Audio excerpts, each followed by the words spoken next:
Je viens dire à quelqu'un bien-aimé que nous sommes à l'aube d'une nouvelle saison. Et il est important, vous voyez, quand on veut, je dirais, prendre un bon départ, il est important, je dirais, de se remettre en cause soi-même. David s'est remis en cause. David, avec les anciens, ont élevé ce que j'appelle un autel de prière. David a prié Dieu. Il a crié à l'Éternel pour dire au Seigneur, Seigneur, j'ai péché. À cause de moi, ce peuple est en train de mourir. Je te demande pardon. Seigneur, aie compassion de moi. Aie compassion de ce peuple-là. Oh Seigneur, lave-nous de nos péchés comme beaucoup d'enfants du Seigneur. Nous prions. Demandons à Dieu, Seigneur, de changer notre situation. Seigneur, de nous sortir, je dis, de certaines réalités, de nous défaire de certains problèmes. Mais on voit que les choses n'avancent pas. C'est là où je dirais que la frustration arrive.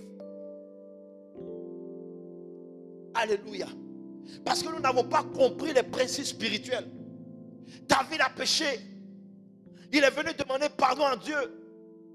Naturellement, je dirais, le b.a.-ba, je dirais, de la vie chrétienne dirait que celui qui avoue ses transgressions, vous voyez, obtient la miséricorde de Dieu. Donc, David qui prend, je dirais, les anciens, vous voyez, avec lui, pour aller demander pardon à Dieu, implorer la grâce de Dieu, prendre un temps de jeûne, s'humilier, mettre sur lui un sac d'encens pour se repentir.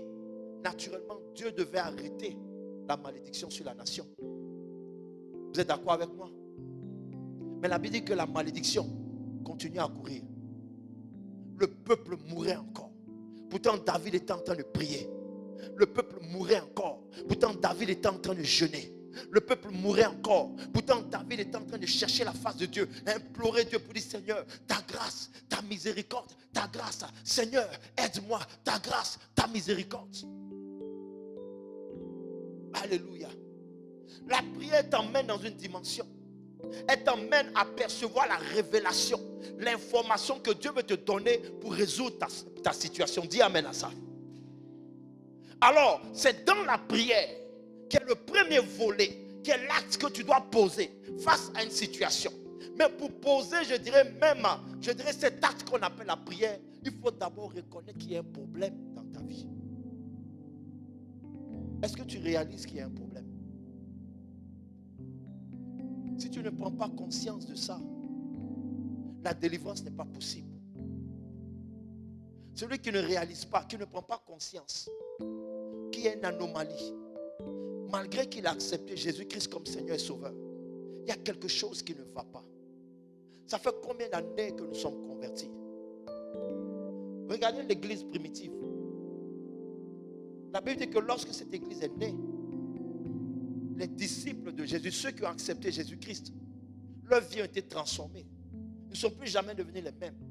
Des prodiges, des miracles les ont accompagnés. Mais aujourd'hui, quand nous faisons un bilan, 5 années de conversion, 10 années de conversion, 15 années de conversion, mais où en est, je dirais, notre vie, tant sur le plan spirituel que sur le plan, je dirais, de l'abondance? Nous sommes déséquilibrés. Nous n'arrivons pas à atteindre, ni même à briller comme Dieu veut qu'on brille. Beaucoup sont encore en train de tâtonner. On est en train de prier pour les mêmes sujets de prière. Ça fait 5 années, 7 années, 10 années. On prie pour les mêmes sujets. On crie à l'Éternel pour dire, Seigneur, délivre-moi. On jeûne.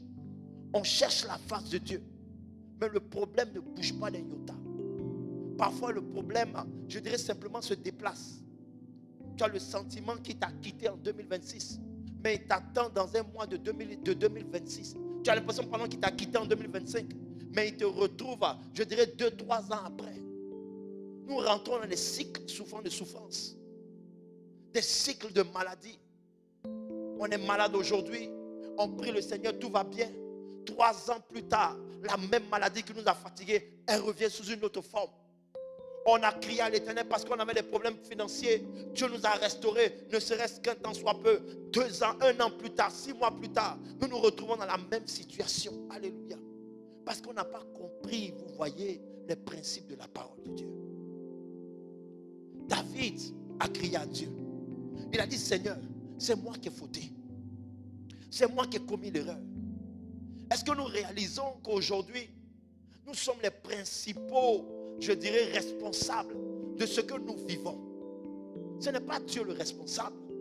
C'est nous qui sommes les responsables. Regarde, il faut dire ce qui t'arrive là, ça vient de toi-même. Il faut bien lui dire ça, il faut le regarder, il faut lui dire. Tu es responsable de ce qui t'arrive. Alléluia. Oui, nous sommes responsables de ce qui nous arrive. Et même quand Dieu nous donne l'information que ce qui nous arrive provient également de nos origines, il faut savoir que nous sommes responsables. Je ne vais pas m'attarder dessus, mais j'ai longtemps eu à vous démontrer, vous voyez, que même aujourd'hui, si tes parents s'endettent de leur vivant, qu'ils partent, qu'il y a un héritage à prendre aujourd'hui, il faut savoir que l'héritage là, c'est soit il est passif, soit il est actif. Dans l'actif là, il y a les biens, il y a l'argent, il y a les biens immobiliers, il peut y avoir les sociétés, il peut y avoir, comment on appelle ça même, des actions dans une société. Il peut y avoir toutes ces choses. Mais il faut regarder aussi s'il n'y a pas de passifs. Le passif, c'est quoi? Ce sont les dettes, ce sont les créances. Et on te dira que si tu veux prendre, tu veux hériter de cet héritage, tu dois d'abord également t'acquitter des dettes. Dites amen à ça. Alléluia. De quoi avons-nous hérité? Et qu'est-ce que nous-mêmes nous allons transmettre à nos enfants? Qu'est-ce que nous transmettons? À cause, vous voyez, d'un certain mode de vie, on court, on met Dieu de côté, on court, on écarte la volonté de Dieu. David a voulu faire les choses hors de la volonté de Dieu.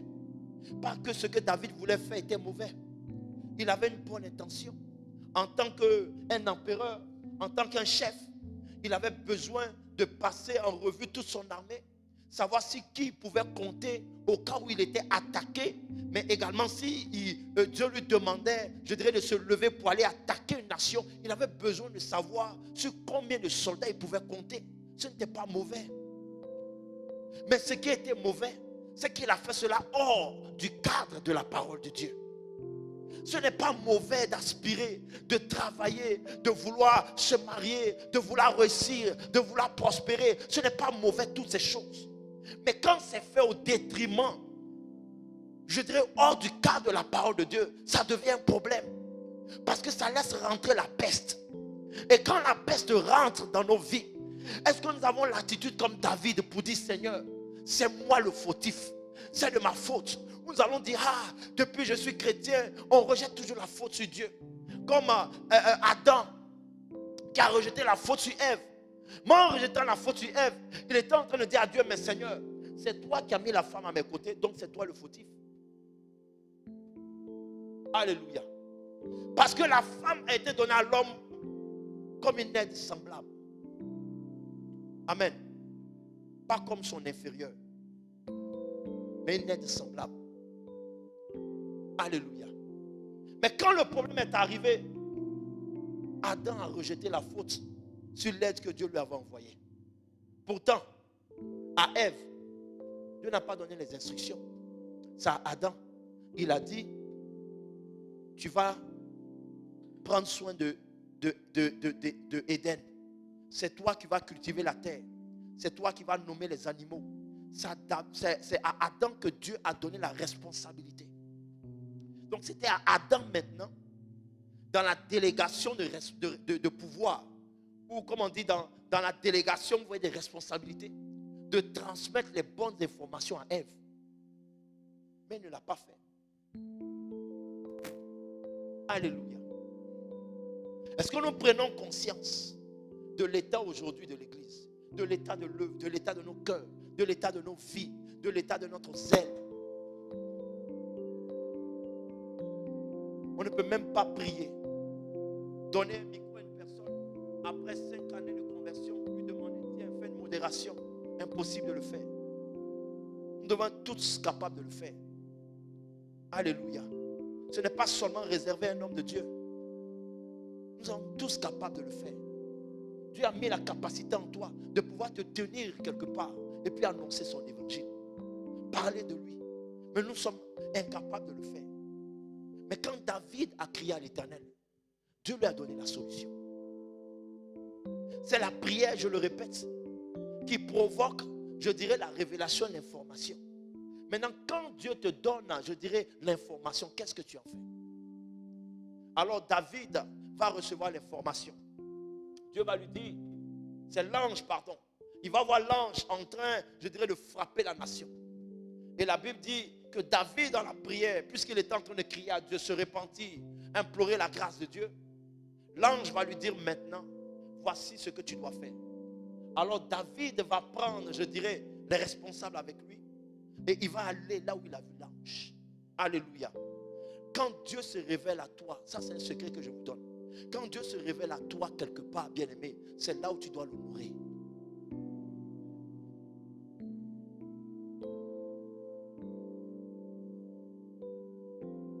Bon, je vais formuler ça autrement. Les gens n'ont pas compris, bien-aimé, que le spirituel est fait de portes. Et une porte en cache une autre. Quand tu ouvres une porte, derrière une porte, il y a une autre porte.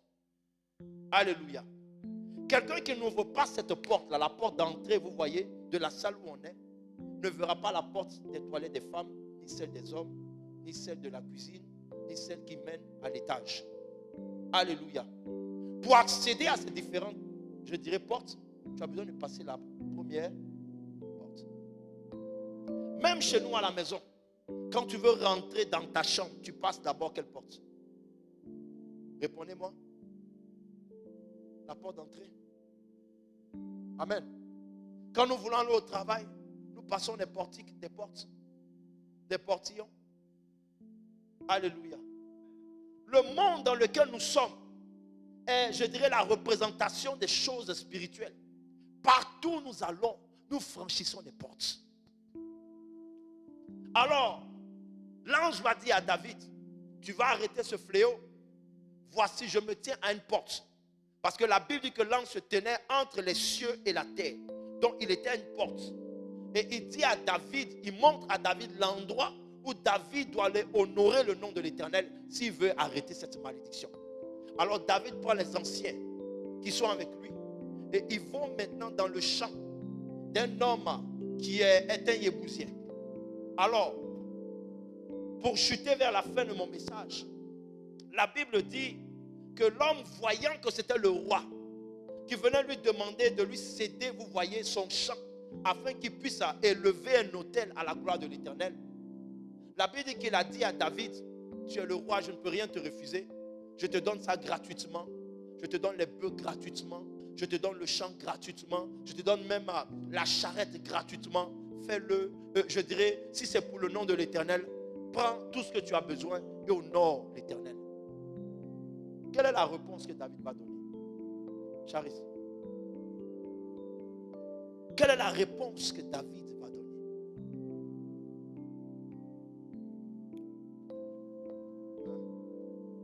Ça fait partie des versets.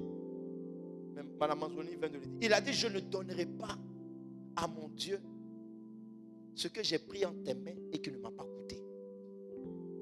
Alléluia. Beaucoup aujourd'hui, nous sommes dans la gratuité. Tout est gratuit. Le mariage gratuit. La santé gratuit. La bénédiction gratuit. Parce qu'on se dit qu'avec Jésus-Christ, tout est accompli. Ça, c'est un fait. Ce que Jésus a accompli à la croix, c'est ton éternité. Dis amen à ça. Ce qu'il a accompli pour toi à la croix, c'est ton éternité. Il t'a sauvé de la mort éternelle. Et il t'a donné maintenant la vie éternelle. Ça veut dire qu'aujourd'hui, si le temps pour toi est arrivé de quitter cette terre, et tu es dans tu es dans la présence de Dieu, tu n'as pas régné Dieu, tu n'as pas abandonné Dieu, tu marches, je dirais, conformément à la parole de Dieu, le royaume des cieux est une évidence pour toi. Dis amen à ça. Mais en ce qui concerne l'abondance sur la terre, en ce qui concerne les grâces et les bénédictions qui te sont réservées, en ce qui concerne les promesses de Dieu sur ta vie, En ce qui concerne même, je dirais, la victoire à remporter les batailles sur la terre, c'est tout autre chose. Alléluia. C'est tout autre chose. Sinon, il y a longtemps que les chrétiens seraient des ministres. Longtemps que les chrétiens seraient des députés. Longtemps que les chrétiens seraient, je dirais, à la tête des plus grandes sociétés, ou je dirais des plus grandes entreprises de la place. Mais ce n'est pas le cas. Alléluia. Parce que ton titre de chrétien ne te garantit pas, bien aimé, l'accomplissement de la promesse de Dieu sur ta vie. Ça ne te garantit pas de te sortir même de certaines réalités. Ce que tu dois comprendre, bien aimé, ce sont tes efforts. L'effort que Dieu attend de toi. David a compris que s'il voulait que les choses changent, il avait besoin de fournir des efforts. Alors il s'est plongé dans la prière. D'abord parce qu'il reconnaissait sa faute. Il reconnaissait ses erreurs. Il reconnaissait le mal qu'il avait fait. Il reconnaissait qu'il avait mal agi. Il reconnaissait qu'il ne s'était pas bien comporté. Il reconnaissait qu'il n'avait pas honoré la parole de Dieu. Il reconnaissait qu'il avait désobéi à la parole de Dieu. Il reconnaissait qu'il avait fait les choses qui étaient contraires à la parole de Dieu. Mais après avoir fait ça, qu'est-ce que David a fait? David a cherché à savoir quelle est la solution. Alors l'ange va lui dire, la solution, c'est que tu dois donner le meilleur de toi-même à ton Dieu. David va dire, malgré qu'il était roi, bien aimé, un roi, comme on le dit, il a, comment je peux dire ça? Oh. Il a comme les portes qui s'ouvrent devant lui. Vous voyez? Quand tu es une autorité, il y a des endroits où tu vas et tu peux ne même pas payer. Il y a des habits que tu ne payeras pas. Il y a des stars là, demandez-leur. Les marques, les grandes marques parfois, là on voit leurs livres, des vêtements. Parce que ce sont des stars. Et si ces stars portent ces vêtements là, c'est de la marque, de la pub qu'elles sont en train de leur faire. Alléluia. Mais nous aujourd'hui, enfants de Dieu, on voit tout en gratuit. Parce que j'ai le nom de Jésus-Christ. Dieu va me donner, Dieu va agir. C'est une bonne chose. La foi que tu as, c'est une bonne chose. Elle permet de déplacer les montagnes. Mais toi maintenant, qu'est-ce que tu fais pour que la montagne se déplace? Quelle attitude tu as pour que la montagne se déplace? Quelle action tu poses pour que la montagne se déplace? La parole de David, je veux que tu la prennes dans son ensemble ce matin, dans sa globalité ce matin. David a dit, je ne donnerai pas à mon Dieu en sacrifice, en holocauste, ce qui ne me coûte pas. Beaucoup aujourd'hui donnent le tiers, je dirais les restes de leur vie à Jésus. Non, quand j'ai fini de travailler, le temps qui me reste maintenant, c'est ce que je vais offrir à Dieu. Est-ce que vous comprenez ce que je suis en train de dire?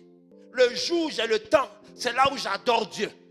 Moi, je décide de mettre en avant mes intérêts, c'est-à-dire la télévision, comment on appelle ça même, mes loisirs, mes hobbies. Je mets tout ça en avant. Et le jour où j'ai le temps, je me rappelle de mon Dieu. C'est là où je viens, je l'adore. Beaucoup même parfois, je dirais, le négligent. Et c'est quand ils se trouvent dans la détresse, quand ça commence à chauffer là, quand ils ont le feu, je dirais, excusez-moi du terme, ils ont le feu au postérieur. C'est là où tu vas les voir maintenant tous les dimanches. Oh, dans la maison de Dieu. Quand tu le vois comme ça veut dire c'est chaud. C'est chaud. On a commencé à le poursuivre dans ses rêves. On a commencé à l'attaquer. Les choses ont commencé, je dirais, sa stabilité a commencé à dégringoler. C'est pour ça maintenant tu le vois ou tu la vois à l'église. Alléluia. Parce qu'on n'a pas appris à donner le meilleur de nous-mêmes. L'année dans laquelle on s'en va, il faut que tu donnes ce qui te coûte à Dieu. Alléluia. En termes de temps, en termes de capacité, en termes même, je dirais, financiers, il faut que tu sois prêt à donner le meilleur de toi-même à Dieu. Alléluia. C'est ce qui a arrêté la malédiction. Quand David a bâti cet autel, un autel de prière, un autel, je dirais, d'action de grâce, la Bible dit que la malédiction s'est arrêtée automatiquement sur Israël. Qu'est-ce qui peut arrêter une malédiction dans ta vie?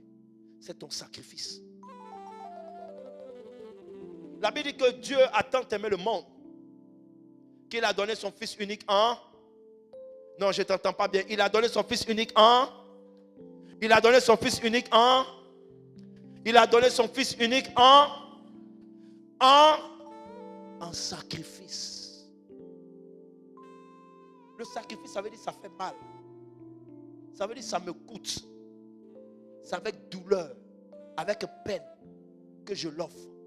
Mais je le fais pour honorer quelqu'un, pour honorer, je dirais l'Éternel. Nous faisons des sacrifices tous les jours. Quand on aime, on fait des sacrifices. Quand on est amoureux, on fait des sacrifices. Parfois, on a fait des sacrifices pour nos meilleurs amis.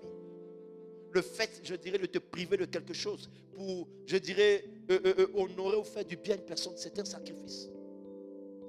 Mais quel est le sacrifice que nous sommes prêts à faire? 2026, c'est une nouvelle saison. Nous voulons rentrer victorieux. Nous voulons conquérir cette terre qu'on appelle 2026. Arracher, prendre en possession tout ce qui va nous passer, je dirais, tout ce qui sera à notre portée. Tu as besoin de comprendre que ta vie doit être une vie de sacrifice. 2026, bien-aimé, l'Éternel doit te trouver dans sa présence. 2026, l'Éternel doit te trouver à genoux. 2026, l'Éternel doit te trouver en train de le servir. 2026, l'Éternel doit te trouver en train d'évangéliser. 2026, l'Éternel doit te trouver en train d'apporter ta dîme, de faire tes offrandes, de bâtir des autels. 2026, Dieu doit te voir en train de donner le meilleur de toi-même. La Bible dit, sans effusion de sang, il n'y a pas de pardon de péché. Mais pour qu'il y ait effusion de sang, il faut qu'il y ait quoi? Il faut qu'il y ait sacrifice. Dites amen à ça. Mais ce que je suis en train de dire là, c'est erroné. Pour qu'il y ait effusion de sang, il faut qu'il y ait sacrifice. Il faut que quelqu'un meure. Il faut qu'on arrête une vie. Il faut qu'on écoute une destinée. Pour qu'il y ait pardon de péché. Et c'est ce même principe que le diable utilise. Pour que eux, je dirais, ils obtiennent grâce, ils obtiennent, je dirais, puissance de pouvoir. Ils arrêtent des destinées. Ils écoutent des destinées. Ils emmènent des destinées, je dirais, à la mort avant le temps. Ils arrêtent, je dirais, des destinées. Ils bloquent des vies. Ce sont les sacrifices qu'il faut pour pouvoir arrêter ta destinée. Mais toi, qu'est-ce que nous faisons?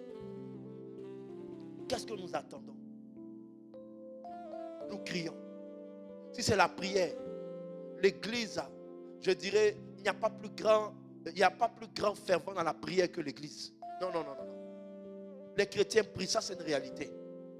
Vous allez dans un bâtiment, vous allez voir, vous regardez, vous allez voir, l'église prie. À côté là-bas, il y a une église qui prie. Vous allez en haut là-bas, vous allez voir, il y a une église qui est en train de prier. Oh, il y a une église qui est en train de prier. Si c'est la prière, l'église prie. Mais quand il s'agit de donner le meilleur de soi-même, c'est là où l'église échoue dans sa mission. Parce qu'on n'est pas prêt à le faire. Et lorsqu'on ne le fait pas, bien aimé, il n'y a pas ouverture de porte. Il n'y a pas, je dirais, comment on appelle ça, brisement de malédiction. Et il n'y a pas expansion, je dirais extension même de grâce et de témoignage. David a pu le faire parce qu'il a reconnu son erreur. Il a prié. Dieu lui a dit ce qu'il a à faire. Et David a obéi, il a fait. Alléluia. Toi aussi, l'Éternel te parle ce matin. Obéis à la parole de Dieu. Mets la parole de l'Éternel en pratique. En cette année 2026, il faut que tu sois prêt, je dirais, à rentrer dans une vie sacrificielle. Il faut que ta vie tourne autour de l'œuvre de Dieu. Il faut que ta vie soit construite avec en priorité les fondements, je dirais, la parole de Dieu. Il faut que, je dirais, ta vie même soit construite autour, je dirais, de la parole de Dieu. Il faut que tu sois prêt à ça. Quand tu seras prêt à rentrer dans cette dimension, tu vas voir qu'il y a des malédictions qui vont t'abandonner. Tu vas voir qu'il y a des portes qui vont s'ouvrir d'elles-mêmes. Tu vas voir qu'il y a des esprits qui vont te quitter. Pourquoi? Parce que tu auras fait ce que Dieu attend de toi. Une vie sacrificielle. Une vie bien-aimée portée sur le sacrifice. Une vie bien-aimée qui, je dirais, honore l'Éternel. Pas une vie sacrificielle.